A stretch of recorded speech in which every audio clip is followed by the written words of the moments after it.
What's up everyone? Tonight I want to talk about this device right here. This is the Xiaomi Redmi S2, which I would argue is probably one of the most overlooked devices in 2018. And I really think there's three reasons why this phone is really overlooked. It is actually, in my opinion, a very good device, but one that has a lot of competition because of all the devices that Xiaomi released in early 2018, especially mid-tier devices like the Redmi S2. So in this video, I want to go ahead and share with you my thoughts on the Redmi S2 after using it for 1 week and let you know what I think about its build quality, its camera quality, battery life, performance, and things like that. All of the necessities when it comes to your next purchase of a smartphone.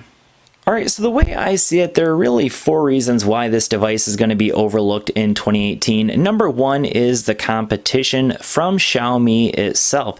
So Xiaomi released a ton of mid-range devices kind of all at the same time, including the Note 5, the Redmi 5 Plus, also the Redmi 6X. All of those devices kind of fall in that mid-range category from Xiaomi, and unfortunately the S2 kind of falls at the bottom of that list when it comes to specs.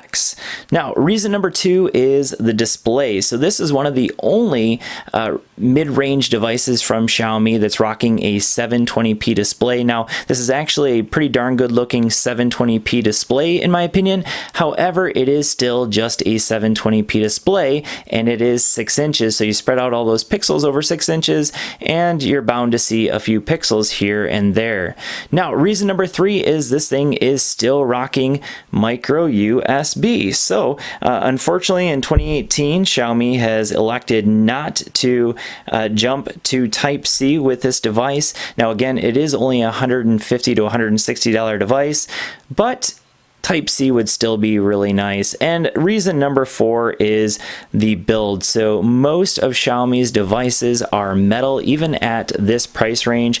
However, this one is plastic, and so that would be reason number four. Alright, so now that we have all the negatives out of the way, let's go ahead and talk about the positives. And the first one is right here on the screen. You can see that this one is available at $160, and really you can actually find a little bit cheaper than that sometimes. Right now it's available for $160, and that's still a very good price for all that this phone packs in. So reason number one to pick this up is the price. Alright, so reason number two to consider picking up the Redmi S2 is the performance. So this is running the Snapdragon 625 processor with 3 gigs of RAM, and you can see here I have the Geekbench 4 scores pulled up. A single core score of 819, a multi-core score of 4099. Now what does that mean in real life? Well, what that means is that this thing performs very well.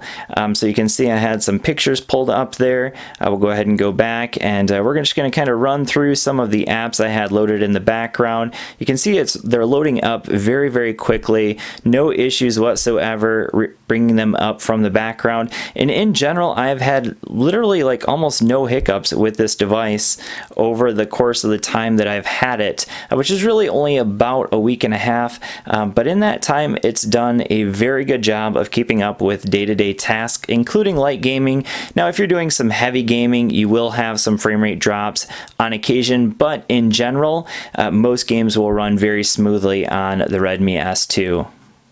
Alright, so reason number two to consider picking up the Redmi S2 is the performance. So this thing is rocking the Snapdragon 625 processor, and that is coupled with 3 gigs of RAM. Now, what does that mean in real life? Well, let's go ahead and take a look at the Geekbench 4 scores here. So we have a single core score of 819, a multi-core score of 4099.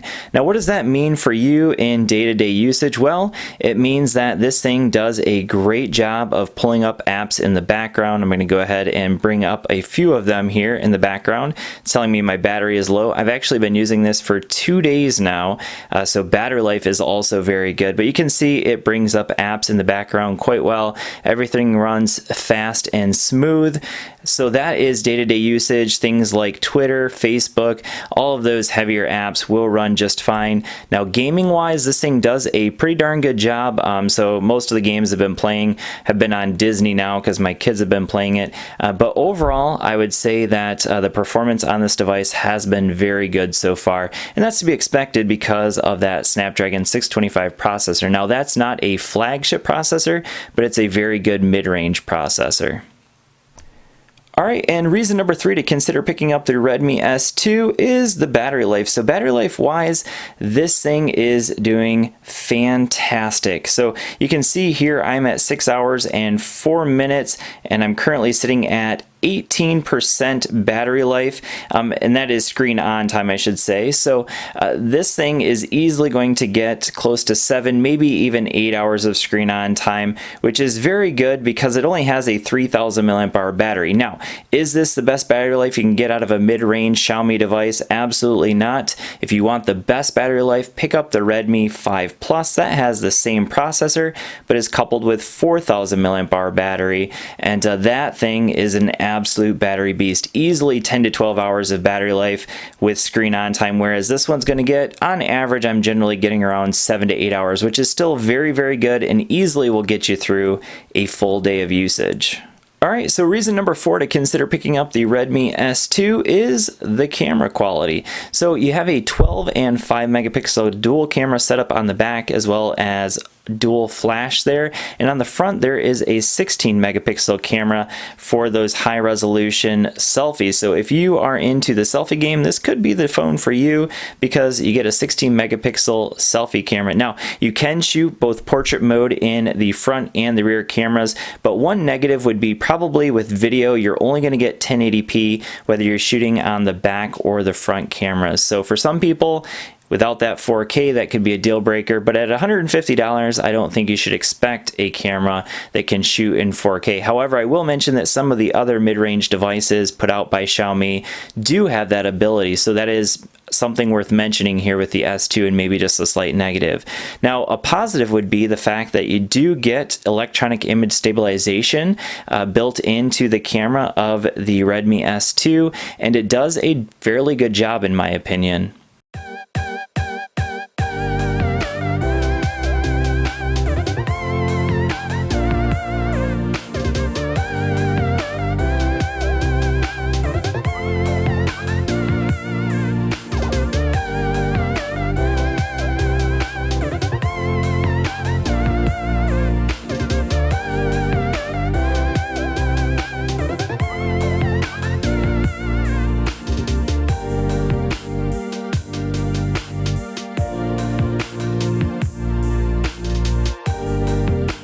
A quick test of the Xiaomi Redmi S2. This is a video image stabilization test, so we're looking at specifically how well the electronic image stabilization on this phone works. Is it giving a jello effect? Is it jumping around a bunch? This is a pretty impressive phone for $150. Pretty rare that you get electronic image stabilization on a phone at this price point, and if you do get it, usually it's not very good. So we're going to go ahead and test it out, see how this one performs. Alright, so my 5th and final reason to consider picking up the Redmi S2 is probably going to be the most controversial one, but as you can see, it is because of the software. So the reason why I say this is going to be controversial is because a lot of people either love MIUI or they hate it. So MIUI is the software that Xiaomi puts on a lot of their devices running on top of Android. So this is running Android 8.1, as you can see here, with MIUI Global 9.5. And the reason why I have grown to like it is because of the customizations that they put into MIUI. Now, initially when I started reviewing Xiaomi devices, I really didn't like it, but now that I've had it, I've grown to kind of appreciate it, because if you don't like it, you can always theme it out. You can always throw Nova Launcher or whatever launcher you like on top of it, with it being an Android phone. However, I actually kind of like MIUI because of things like this. So we have things like Second Space that allows you to have kind of a dual setup, so you can have one for home, one for business, or something like that. We do also have a lot of customization within the additional settings. You can see here we have like quick ball and lots of button and gesture shortcuts, notification lights. We can adjust our headphone and audio effects, one-handed mode, and lots of customization built into MIUI. One of those things being the themes. So there's a plethora of themes available in this theme store, and that is great. So if you don't really like what you get with MIUI, you can always kind of adjust it with some of their themes and even make it a little bit more stock feeling if you would like. So MIUI is a reason I actually think is a good thing to pick up the Redmi S2, and not only that, but Xiaomi has been excellent at updating devices over the last couple of years, so I think that that will be also true of the Redmi S2, even some of their other mid-range devices. Alright, so who is this Redmi S2 for? In my opinion, this phone is marketed to people who want a great phone but don't want to spend a lot of money. Now that's true of a lot of Xiaomi devices, so what sets the Redmi S2 apart? Well, honestly, not a whole lot. Unfortunately, it has too much competition with other Xiaomi devices that are very similarly priced. The Redmi S2 is a great device, and one I think that if it weren't for all the other Xiaomi mid-range devices out that are also very good, it would probably sell quite well, and in fact I would think it would be a great device worth picking up. However, it's got a lot of competition, and so with that being said, is the Redmi S2 worth picking up? Maybe.